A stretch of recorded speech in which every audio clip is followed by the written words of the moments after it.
Hello, hello, hello, and welcome. Thank you for being here with me in this virtual way that we can meet these days. What a what a shift from just, pre-pandemic 6 years ago. We did a little of this, but nowhere near the amount we do now. So welcome. It's great to be here at Sun and Moon Yoga Studio in our YouTube version. And thank you, Nancy, for signing up again, letting me know you're there. And Jeannie, don't know the last name pronunciation, but welcome. I haven't seen your name before. Welcome, welcome. Check our listings. I want to put this up front, a couple of announcements before we get started for upcoming workshops. If you're here in person in the Northern Virginia area, please see what's happening at our studios. And also, we've got lots and lots of offerings that are available virtually, classes and workshops as well. So also a way to communicate with me, those of you who, if you register, this is a free offering, so there's no fee, but if you register on the website, I get to see that you plan on joining me. And that helps me just to have a little more detail about the community. And if you can also usually put a chat here, but today that's not working. You can put comments below. I don't know if you can do that during the video. I think you can maybe, and or later, and let me know that you're here. So something else I want to say. Very important. I won't be here next week. That shows on the schedule. If you go on the website, I will be on retreat. I'll be receiving guidance from some teachers that Jackie and I have visited their retreat center in Tennessee, Wellbeing Retreat Center. We've taught there before, and it's just going to be a lovely getaway and a recharge for us. So you see, maybe you got excited, I've got a chair here, meaning we're going to be doing legs up the chair, which is a favorite of many of us. It's super relaxing and really therapeutic for our spines, our digestive system, for our cardiovascular system. So we'll be laying down and bringing some attention to our hands and breath again for our movement. We'll be coming to be very conscious of what we're feeling and the granularity of what the names and meanings we assign are. And then we'll sit silently and still. And you can choose to stay in the reclining position, or you can come up to sitting, which I will do. Yes, at any portion of this practice, if you need to do something differently than I'm doing, please indulge yourself. You know what you need. Cover yourself with something, lie on your side instead of your back. And by the way, I'm going to be on the floor, and on my legs will flip up on the chair. But you could do this, say, on your couch or your bed. Just put a whole lot of cushions underneath your knees and calves and shins, and that will be roughly the same effect. This is different than what we often do in yoga, is legs up the wall. That is, the legs are more straight and a lot more stretch on the backs of the legs. This allows a looseness, more spaciousness in the joints and muscles of the legs and hips and lower back. All right, so still feeling I'm forgetting to tell you something, but I'm sure I'll get to it. So I'm going to move my orchid a little bit. She's off and over on the other side of the house where we really don't get to see her. My neighbors get to see her more.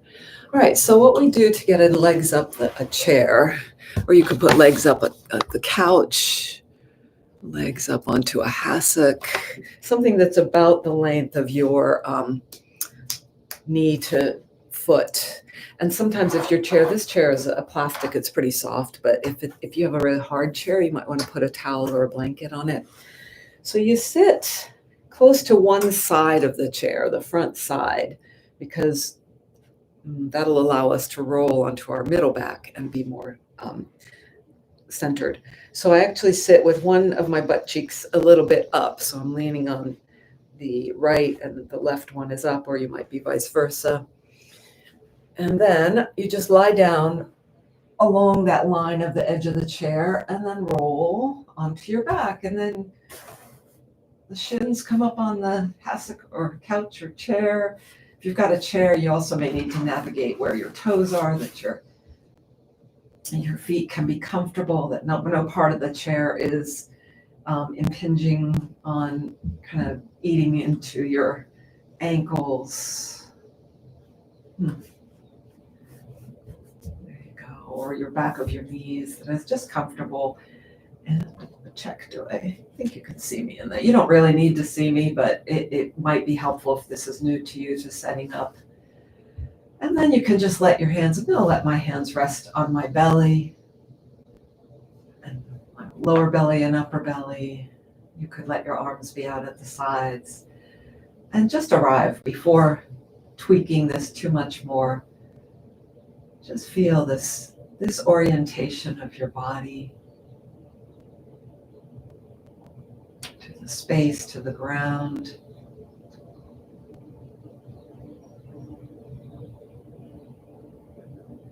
And notice all aspects of yourself, the physical aspects. Certainly, I needed to lift and kind of separate my shoulder blades. It was feeling scrunched back there.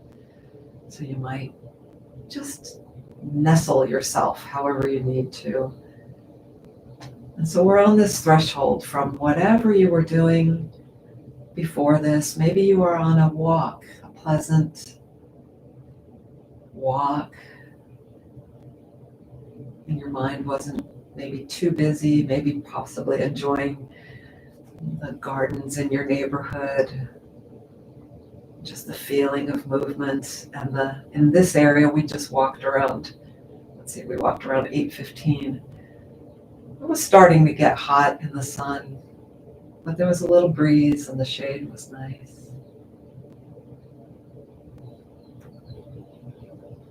And just feel how ground is here for you. This vital for us, because that's our home.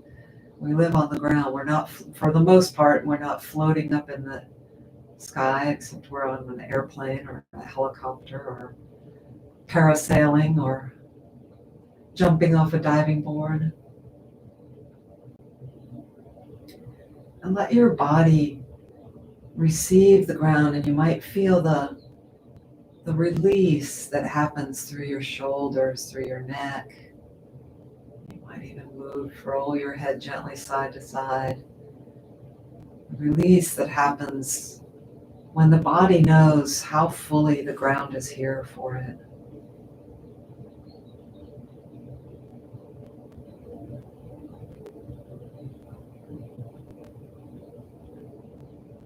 So wherever I'm bringing our attention, there's also the boundlessness of our consciousness, of the aperture of our senses, the camera aperture of our senses, and knowing is infinite. And we have other stimuli coming in, the sound of the air conditioning fan, the thoughts in your mind, the sort of what I call the felt sense, which can be sort of senses that are blended, some emotion, some physical sense, some emotional sense.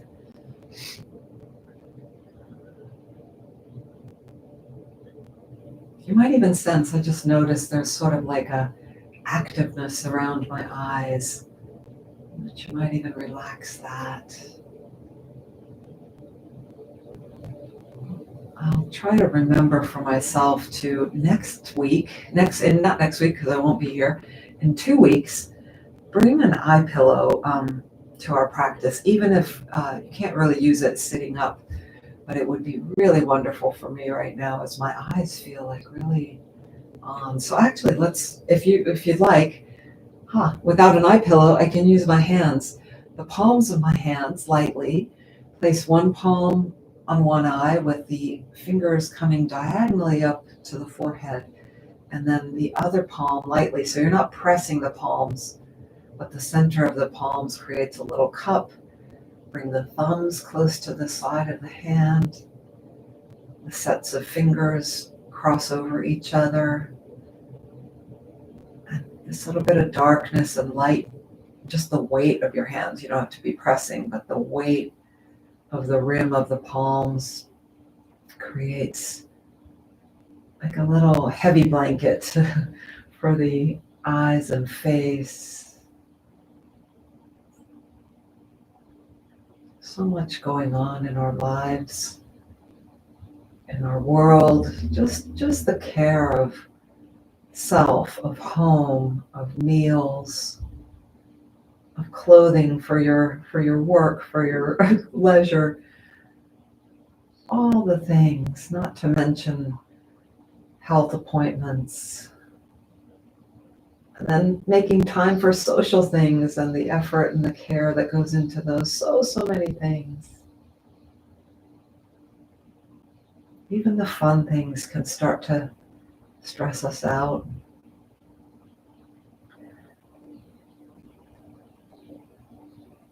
Right, slowly.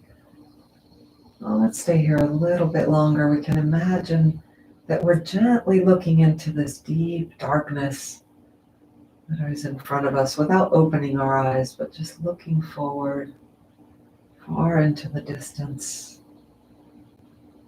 that this little eye cover provides. And notice that you're also probably aware of your breath, lower back.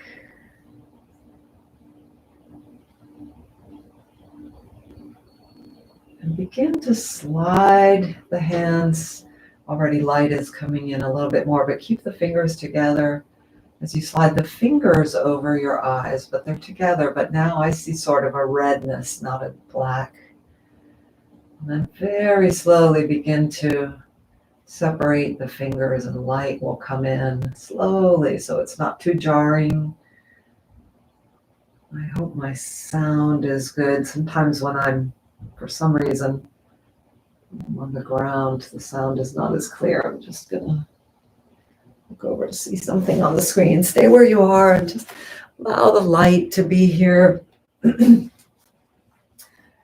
Eyes still closed. And then wherever your hands have landed, as you're aware of your breath, make light fists, like not really too tight, but fists with your, and maybe you can go super tight if you like, or just lightly tight, lightly tight. And notice how that, and then release that. And just make the fists again, and notice what happens in your shoulders and your collarbones, even maybe in your belly. And then release and notice the changes. So one of the benefits of having the body so fully on the ground, keep doing that a few more times as I chat, is that we have this contact that gives us feedback. The feedback of the ground helps us to feel what's happening there. And there's a lot of support, so it's easier to relax muscles of the whole back body. And then once you next relax your hands, let go of the fists, just let them stay relaxed. And if you're, before I move on, just feel, breathe, notice. Notice your calf muscles against the chair or hassock that might be spread out more and, in a sense, very relaxed, held. Notice I like to think of it as the waterfall from the knee down to the hip. And the muscles of the legs get to really relax here. The front of the thigh, the quadriceps and the back, the adductor and abductor of the inner and outer thigh muscles are more relaxed in this position than many others. And there's a looseness in the hip muscles and the low belly, the pelvic muscles, and just everything here is just suspended and held at the same time, like a real cradling.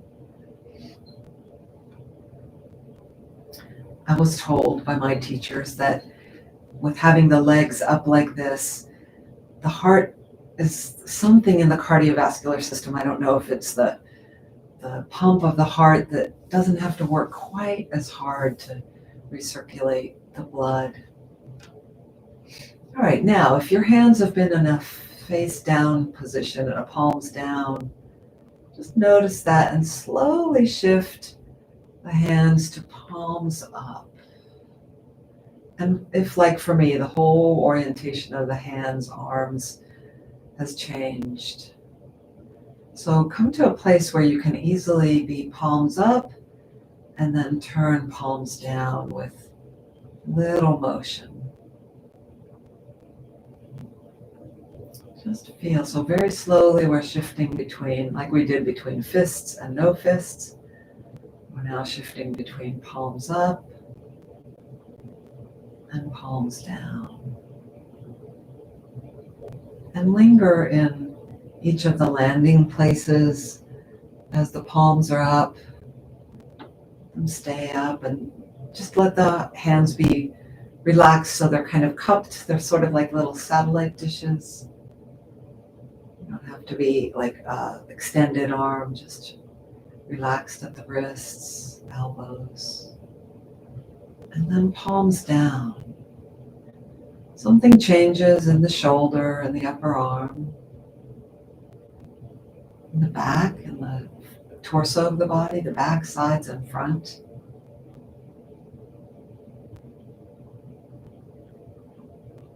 And the intensity of attention, of focus may change. Often, you have to check this for yourself, but often when our palms are up, there's a little bit more alertness, a little more receptivity to the outer world. And then when the palms are down, it's like a turning inward. And verify that for yourself. Maybe it's different from you. Maybe there's something, it's the emphasis, maybe it's not about inner and outer. Maybe it's something linked with how the torso changes.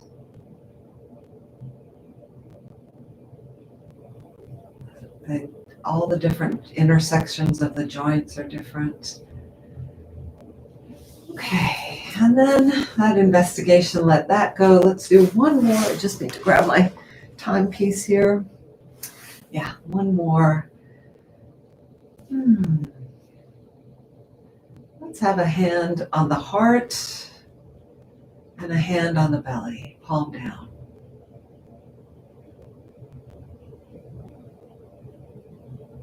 And I'm going to change something with the hand for me, the arm that's under. I'm going to place a pillow under my arm so it makes it really easier to rest on my heart.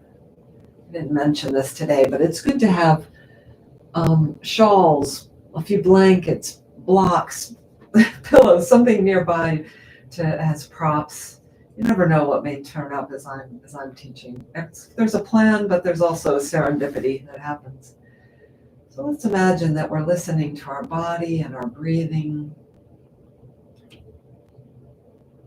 And I'm going to alternate, imagine one breath going into my belly, feeling that especially with the hand on the belly like a stethoscope. And then the hand on the heart receives the next breath, the in and out breath. A little bit like I might think of it as a seesaw breath. Coming into one end of the torso. And then the other end of the heart.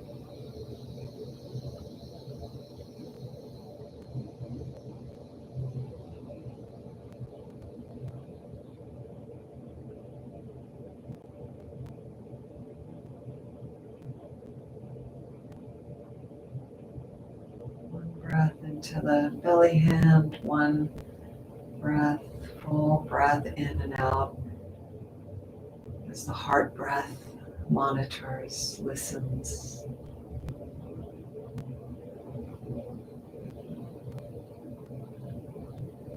So you might be really loving right where you are right now. And you might choose to just keep doing this attention of the breathing in the hands.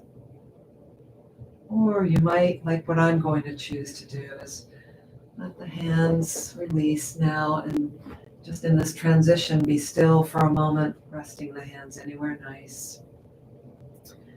And sensing the energy of my body, of my mind, the breath, the way the whole body senses all of the stimuli coming in, the sounds, the calmness that has accumulated. Maybe that's true for you, maybe not. Just receiving what passes by.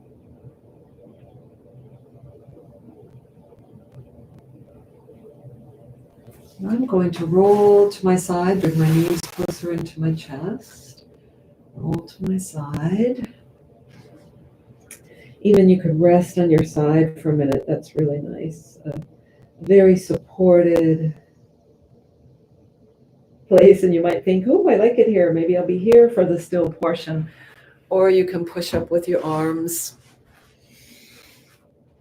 Make your way to sitting and just very minimal fuss. I had to move my screen, but I'm going to place a blanket underneath my pelvis.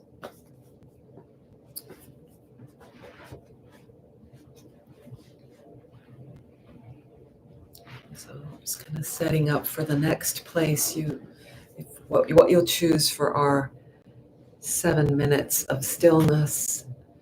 And perhaps like me, once we get cooler, I always bring a shawl nearby to drape around me.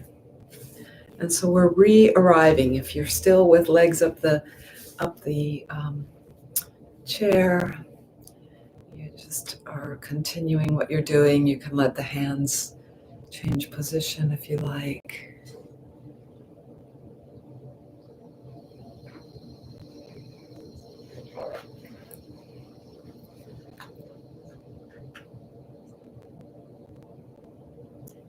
And I like to start to formally transition into the meditation with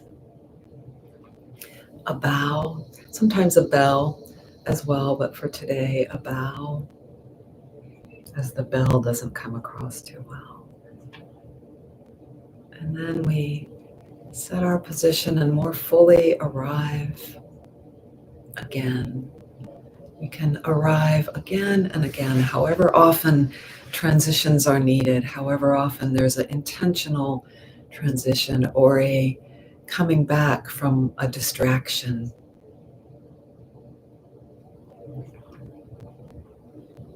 And I'm choosing today, most of the time when I meditate, my hands are in this cosmic or universal mudra in front of my belly, but today I'm choosing palms down because I'm really needing to bring in that calm that comes from that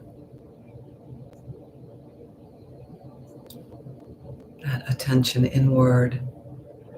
And so just as a contrast, if you're feeling like you need a little more alertness, you might choose back of your hands against your lap or against the ground or against your legs. And you can try either on, just like we had closed fist, let go of fist, and not so much make it a prescriptive thing based on the explanations I just gave, but instead make it a feeling, a verification through your own sensing and listening for what you need, what benefits and serves the whole of you.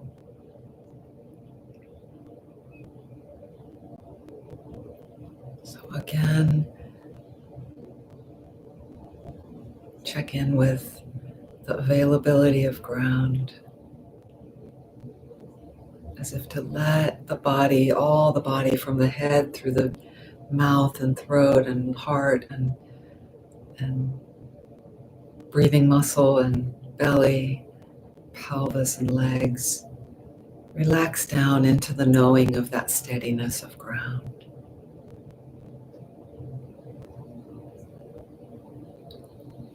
Eyes might be closed or might be a little bit open. And this is about being relaxed and about limiting the stimuli that are coming our way visually.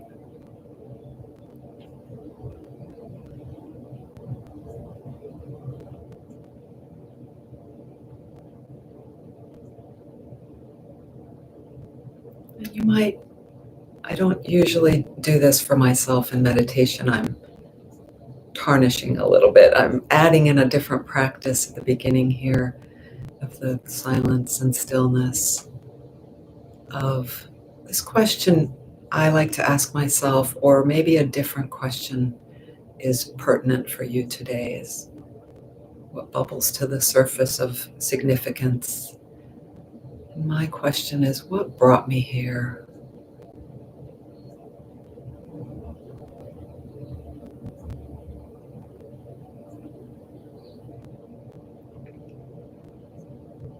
And just let the question, just hold the question openly.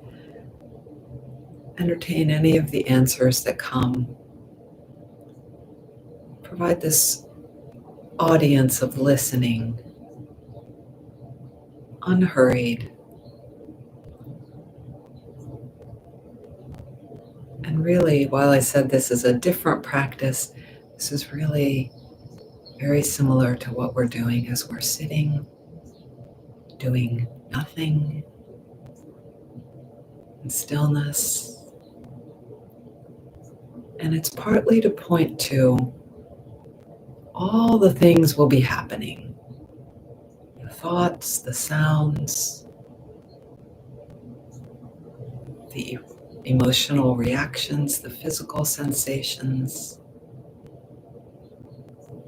And we just get to be the spaciousness that entertains them all.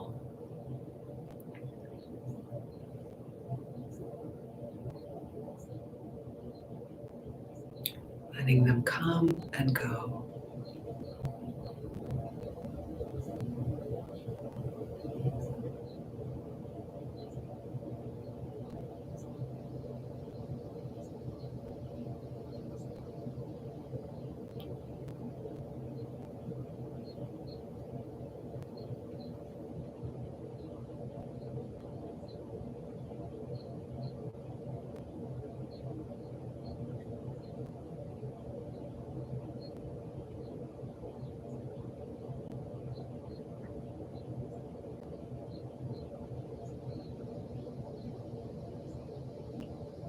And so you could let that question go, whichever question you may have held, and then just lean into being the being of that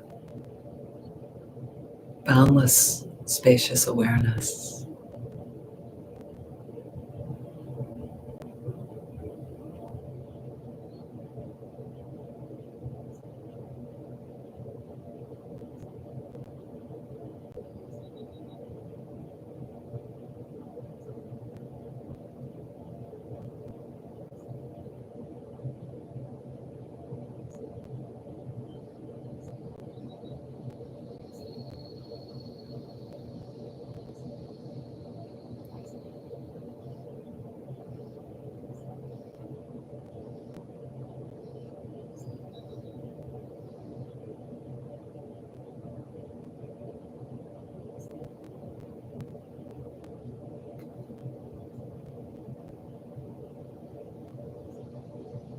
And a few more breaths together in this practice.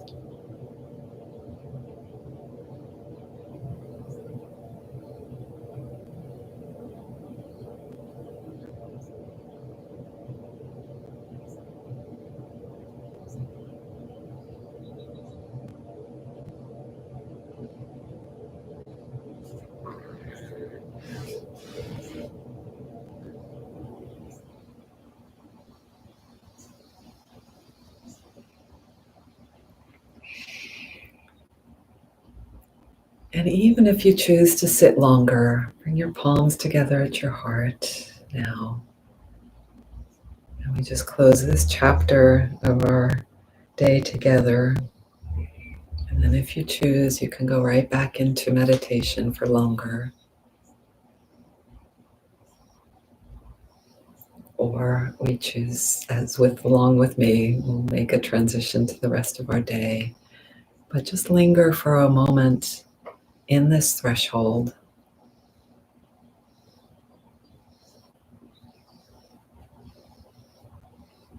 And feel what's here, listen for what's here in your body, in your heart, in your mind.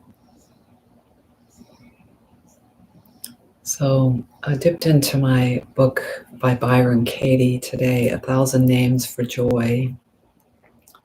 She is married to a philosopher, writer, researcher, Stephen Mitchell, who has translated many spiritual texts from different traditions. It's one of my favorite books in the world, but I haven't read it much these last few years. I dip into it here and now. She does not have a background in any such. She was a realtor, a commercial realtor, I think, for most of her life, and then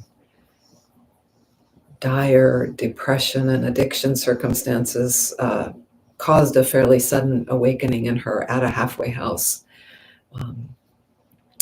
For most of us, the process is much more gradual, but she's one of those folks.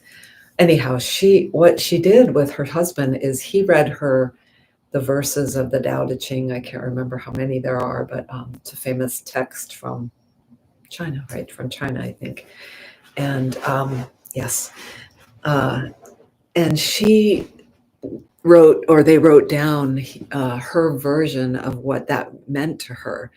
I was looking into that one because I was thinking of the power of water. The 43rd verse, I think, it's one of my favorites. It talks about that the softest things overcome the hardest, and some of the commentary about that sometimes is that water, which when you have is it in a glass or a puddle, there's no power or force to it. But when a river rises 29 meters in 1 hour, it decimates lives and towns, and as has just happened here, if you're listening to this sometime in the future, this was an event that happened this past week in Texas, or about a week ago. And so dipping into that book, I chanced on another of her chapters, and I know I'm going over time here telling you about this, but that another verse, her idea is that we just get to be this still place, and all the parade of sounds and smells and tastes, and not just when we're sitting in meditation, but in our life, the whole parade of things, as I'm calling it, all these things, they usually drag us in, and what the philosophers say, we identify with them, and so we get so sucked into them we like it or we don't like it, and there's so much an investment there. And so when we can remember that part of us, that essence of us, that is this welcoming, accepting, and I don't mean that in a way that you have to like it or keep it. It's just that we are like the space of a room, that whatever enters, this room can't disperse a smell that comes in from the cat litter boxes over there. The smell is going to be here until it passes. A thought is going to be in our mind until it passes. So when we identify with, when we invest more into the consciousness that is prior, the awareness that's prior to everything, that is the same that when you were 10 years old as when you were 50 years old, there's a better perspective, a better harmony that we can find in that. Don't take my word for it. Play with it on your own. And sorry to drag you into a little bit longer time as I share my passions with you. So enjoy this. I'll see you in 2 weeks. If you miss having a video next week, dip into the archives on this YouTube channel. There's many more from the last 5 years. Thank you. Thank you so much for joining me, being here with me. Ciao, ciao. Be well.